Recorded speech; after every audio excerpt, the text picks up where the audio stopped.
Hi friends, Sai Satcharitra 20 అధ్యాయంలోకి వచ్చేసాం. అయితే నా వీడియోని చూసిన వాళ్ళు నా ఛానల్ని సబ్స్క్రైబ్ చేసుకోండి. మీ ఫ్రెండ్స్కి, ఫ్యామిలీ మెంబర్స్కి అందరికీ షేర్ చేయండి, లైక్ చేయండి.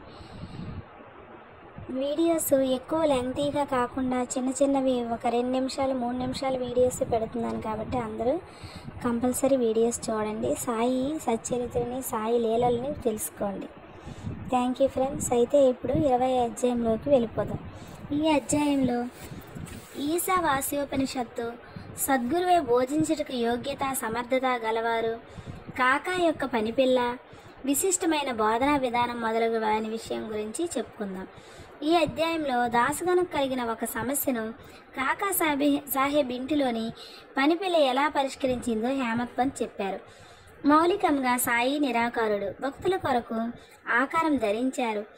ఈ మహా జగన్నాటకమందు మాయ అనే నటి సహాయంతో వారు నటుని పాత్ర ధరించారు. సాయిని స్మరించి ధ్యానింతుముగాక. షిరిడీకి పోయి అచ్చటి మధ్యాహ్న హారతి పిమ్మట జరుగు కార్యక్రమాన్ని జాగ్రత్తగా గమనిద్దాం. హారతి అయిన పిమ్మట సాయి మసీదుకు వచ్చి గోడ పక్కన నిలిచి ప్రేమతోనూ దయతోనూ భక్తులకు ఊదీ ప్రసాదాన్ని పంచిపెట్టుచున్నారు. భక్తులు కూడా సమానమైన ఉత్సాహంతో వారి సమక్షాన నిలిచి వారి పాదాలకు నమస్కరించి వారి వైపు చూస్తూ ఊదీ ప్రసాదపు జల్లులను అనుభవించున్నారు. బాబా భక్తుల చేతుల్లో పిడికెళ్లతో ఊదీ పోయిచు వారి నుదిటిపైన తమ చేతులతో ఊదీ బొట్టు పెట్టుచున్నారు. వారి హృదయాన భక్తుల ఎడ అమితమైన ప్రేమ.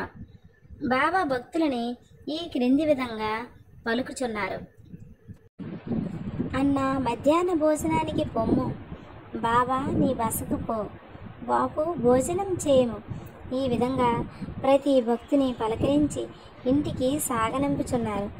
ఇప్పటికీ అది అంతా ఊహించుకొనచో ఆ దృశ్యాలను తిరిగి చూసినంత ఆనందం కలుగుతుంది. మనోఫలకాన సాయిని నిలిపి వారిని ఆపాద మస్తకము ధ్యానిద్దాం. వారి పాదాలపై పడి సగౌరవంగా ప్రేమతో వినయముగా సాష్టాంగ నమస్కారము వనర్చుచు ఈ అధ్యాయంలోని కథను చెప్తాను. ఈశావాస్యోపనిషత్తు ఇది తర్వాత వీడియోలో మనం తెలుసుకుందాం. Thank you friends, keep watching.